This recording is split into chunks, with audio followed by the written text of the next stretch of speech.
জীবনের শেষ অধ্যায়ে বেগম খালেদা জিয়াকে আমরা দেখেছি কারাবন্দিত্ব, অসুস্থতা, রাজনৈতিক অবজ্ঞা, পরিকল্পিত নীরবতা এবং অপমাননার হাজারো চেষ্টা করা হয়েছে।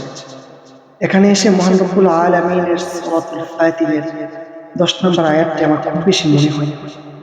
আল্লাহ রব্বুল আলামিন বলেন, মান কানা ইউরিদুল ইজ্জাতা ফালিল্লাহিল ইজ্জাতু জামিআ। তোমাদের কেউ যদি চায় তাকে সম্মান করা হোক, তাকে ইজ্জত করা হোক, তাহলে সে যেন স্মরণ রাখে, সে যেন জেনে রাখে সমস্ত ইজ্জত এবং সম্মানের মালিক মহান রব্বুল আলামিন।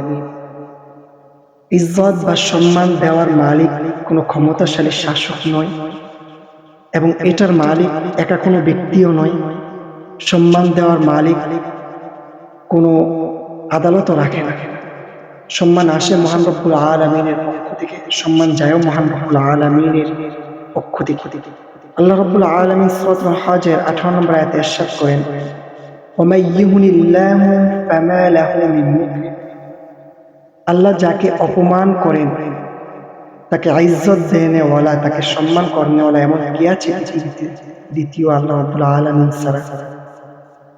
আজকের জানাজা, এই মরহুমা খালেদা জিয়ার জানাজা, এটাই প্রমাণ করে যে তাকে মানুষ কতটুকু ভালোবাসতেন এবং আল্লাহ রাব্বুল আলামিন তাকে কতটুকু সম্মান দিয়েছে। রাজনৈতিক পরিচয় ভুলে দল নির্বিশেষে সবাই স্বতঃস্ফূর্ত অংশগ্রহণ এবং হাজারো লক্ষ চোখের অশ্রুসিক্ত হয়ে মানুষের শেষ বিদায় জানানো মরহুমা খালেদা জিয়াকে দেশের গণ্ডি পেরিয়ে মুসলিম বিশ্বে তার মৃত্যুর এই সুখ পৌঁছে যাওয়া, এটাই প্রমাণ করে আল্লাহ রাব্বুল আলামিন তাকে কত বিরাট সম্মান দিয়েছে। এখানে এসে আমার আল্লাহ রাব্বুল আলামিনের সূরাতুল আলী ইমরানের 26 নম্বর আয়াতটি খুব বেশি মনে হয়। আল্লাহ রাব্বুল আলামিন কোরআন কারিমে বলেন, ইন্নাল্লাহা ইউইজ্জু মান ইয়াশা ওয়া ইউযিল্লু মান ইয়াশা। আল্লাহ যাকে চান তাকে অপমানিত করেন, আল্লাহ যাকে চান তাকে সম্মান দিয়ে থাকেন।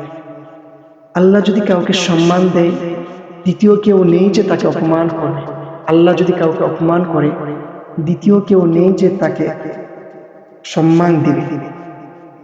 যারা চেয়েছিল, যারা ভেবেছিল এই মরহুমা খালেদা জিয়াকে জনগণের অন্তর থেকে, দেশের স্মৃতি থেকে মুছে দিতে, আজ তারাই দেখেছে একটি লাশ কিভাবে হাজারো মানুষের, লক্ষ মানুষের, লক্ষ চোখের অশ্রুসিক্ত হয়ে শেষ বিদায় নিল।